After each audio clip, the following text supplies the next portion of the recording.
Hey folks, Nick here from Another BookTube channel. Today, reviewing Gerald's Game by Stephen King. Sorry for the just blank black book to have to look at. I bought this without a dust jacket, but it is Gerald's Game. Here's proof. And I was really looking forward to this book for a few reasons. The first is I love this movie. I had seen the movie before I read the book. I had known the basic premise of it, but going into the movie, and I knew that it was directed by Mike Flanagan, who is the best horror director like working today. You can fight me about that in the comments, but I've loved pretty much everything that he's done, and I love that movie. I think it is fantastic, intense, scary, and just great. I was also looking forward to this because not last year. Was it last year? It may have been last year. I read Dolores Claiborne, which is like the sister book to this. They both take place or it heavily involve an eclipse that takes place in the same like region of the United States, like New England, Maine, wherever. Where Stephen King sets all of his damn books. And I really loved Dolores Claiborne, so I wanted to check this out because it's the sister book, and if I really love Dolores Claiborne, maybe I'll really love this one as well. And I even posted a video earlier when I started this book explaining how there's a sequence at the beginning of this that is the perfect snapshot of why I think Stephen King is one of the greatest writers of all time. He's not just another horror author. He is one of the best to ever do it.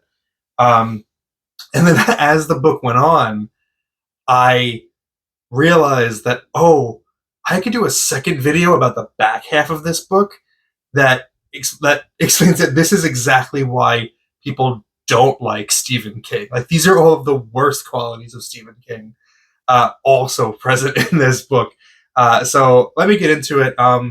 First off, the plot is pretty straightforward. The main character is Jessie Burlingame, and her last name has the word game in it. Her husband Gerald Burlingame. They have gone away for a romantic weekend. They're a middle-aged couple. The spark is gone. The fire isn't really there anymore. But Gerald is really turned on by like handcuffs in the bedroom. So they're in their secluded like summer home. Nobody is around in the neighborhood. It's completely deserted. He handcuffs her to the bed so that she cannot get out. And then as the proceedings begin, he has a heart attack and dies. So now she is trapped on the bed and needs to get out. So very simple setup. And she can't do a whole lot because she's only got about 6 inches worth of like movement to do with her wrists. So that's like the on the face plot. What's going on also in her head is dealing with a childhood trauma that's really icky, and using that as a way to help her emotionally overcome what's going on with her in the present, and then just like being ingenuitive and finding a way out of the situation that she's currently found herself in. It is a really interesting idea. It works great in a movie because in a movie you cut out all of the very extensive inner monologues and dialogues, because she's got voices in her head that go on in this book, and all you get in the movie is the major beats. And it moves quickly, and it's great, it's super tense.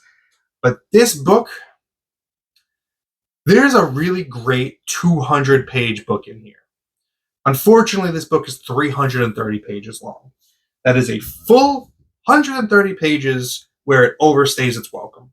And it truly does overstay its welcome, because the main story ends at page 280. And then there's another 50 pages of epilogue. And the epilogue could have easily been rewritten to be 5 pages long. Easily. 100%. If I don't know, like at this point, Stephen King's got the star power. I don't know how much his editor actually contributes at this stage or even today. you've got to just figure like, all right, let him do whatever he wants. But I think he really could have used an editor on over his shoulder on this book and been like, you need to cut a lot of this out because you're being really redundant. I think there was a lot of redundancy in this book, a lot of talking in circles, scenes that contributed nothing and went nowhere, or scenes that did contribute something, but it was like this much buried in a mountain of this much, you know? It just, I think that's something that people complain about with King, and I see it here, that he's overwriting. He's doing too much to try to really sell things, but you don't need to do that much. You already sold us on it. Keep this quick. Keep it well paced. Now, it's a shame because there's so much in here that works really, really well. The horror of being, trapped to the bed, the horror, like what I put up that video, last week or a couple weeks ago about the scene with the dog coming in, like that's all fantastic. And then there's all of the personal trauma stuff that she's remembering in the flashbacks, and that's really well written, and it's really strong and emotional and disturbing. But it takes so long to just make its point. And I found it really frustrating, and I found this to be a very difficult book to read, not because of subject matter, but because I felt like I was walking through mud. I compare this to other stories Stephen King has written in which the main character finds themselves like confined. You got Misery is one of them. Now that one, granted, there's two characters in it, so there's a lot of back and forth. There's actual dialogue, and Paul Sheldon in that book has some mobility. He can get up and he can do a little bit of stuff. He's also written a story called Autopsy Room 4 about a guy who is on an autopsy slab, but still he's not dead, but everyone thinks he is because by all appearances he is.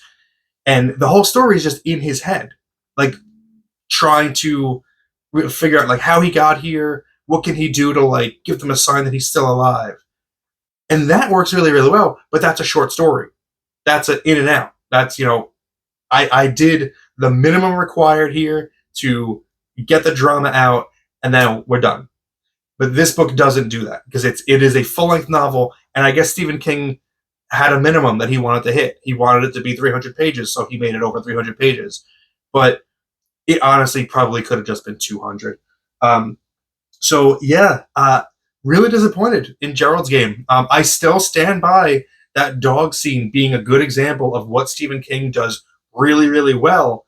But the back half of this is an example of what Stephen King does really, really poorly, and what he can improve on at this stage in his 50-year career.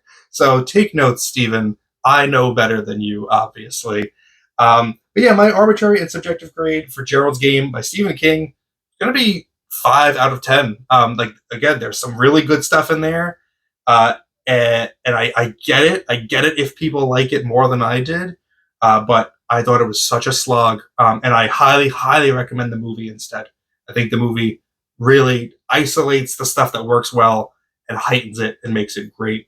So yeah, that's my review. Let me know your thoughts on Gerald's Game in the comments below.